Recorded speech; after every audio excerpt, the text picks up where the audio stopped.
السلام عليكم ورحمة الله وبركاته. halkan maanta aan ku sugannahay waa xaafadda Biibsiga oo soo gaaray maayirkii magaalada Hargeysa iyadoo la jarayo barandiyaasha ku yaala meheradaha Biibsiga oo wada ballaaran laga sameeyay.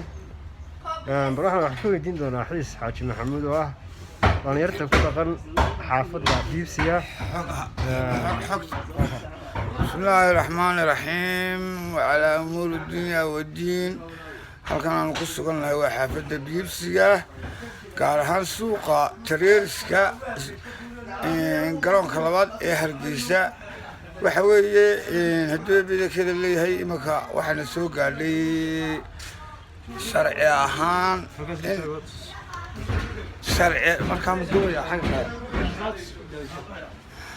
marka waxaana soo gaadhay sharci ahaan in la yidhi guura annaguna waxaanu nahay amar qaatayaal si wanaagsan uga guuraya una bannaynaya waddada halkan aad arkaysaan ama aad daawanaysaan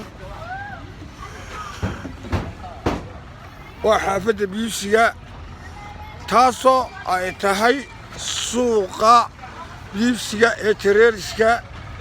halkan aad arkaysaa waa waddadan waxaa loogu talagalay 20/20 taas oo ay dawladdu waddo culus oo adag samaynayso.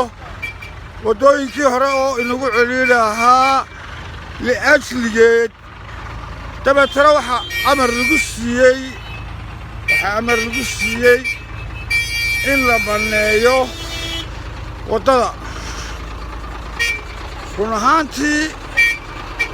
run ahaantii dadkani celiiri ayaa waddada kaga jireen celiiri taasoo dib loo baxay marka laga bilaabo halkaa faraska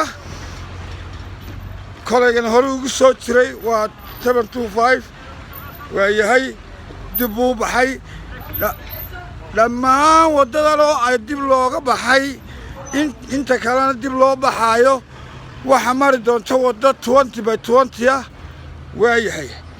haddaba waxaanu leenahay wixii intaa ka dhimanna waanu bannaynaynaa waayahay.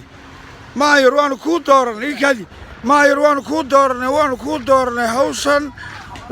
dooranay hawshan iyo hawlo ka badanba waanaanu kula shaqaynaynaa si wanaagsan. dukaankaas wuxuu ka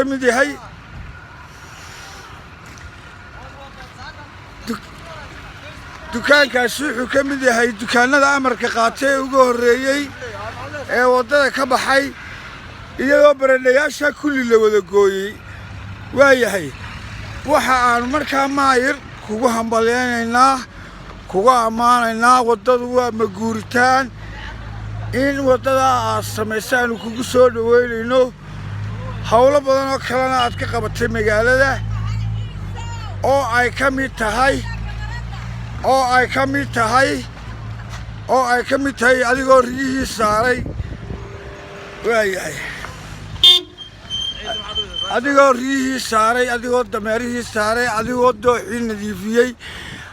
run ahaantii maayir hawsha Hargeysa taalla aad bay u laxaad badan tahay una culus tahay waayahay. xaafaddan markaa Biibsiga laylahaa waa 4 xaafadood oo isa saaran laga soo bilaabo Biibsiga falluuta haddii bidakada leeyahay isha boorame meel walba waddadu way burbursan tahay. dhammaan dadweynaha ku nool magaalada Hargeysa ee sharafta leh waxaan u sheegayaa sharciga inay u hoggaansanaadaan taasoo aad moodaynu qallooc ku beerannay oo aynu xashiishkii ku shubayno waddada. yaan xashiishka waddada lagu subin yaan caagadda waddada lagu tuurin. maayirka ha lala shaqeeyo sharciga ha loo hoggaansanaado. qofkii waxaad arkaysaa isagoo caagadii intuu qaatay ka haddana ku tuuraya waddada dhinaceeda. iminkaba inaa cidin haddaad aragto dee yacni magaalada waa lagu xuleeyaa haddaad xabad caagada ku tuurto sida adduun weynaha oo kale. markaa waanu ku garab taagannahay waanu kugu hambalyaynaynaa wax kastoo aad qabanayso waanu kuu doorannay waxaanaanu ku leenahay maayir intaa iyo labalaabkeedba inaad qabataa waa waajib.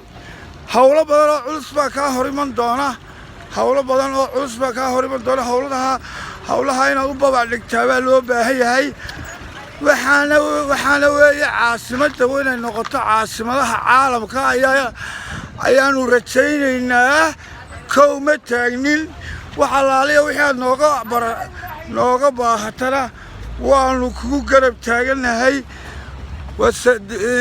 dadweyne ahaan xaafad ahaan aniga oo xiis maxamuud xaaji xasan ahaana shakhsiyan muwaadin ahaan wasalaamu calaykum waraxmatullaahi wabarakaatu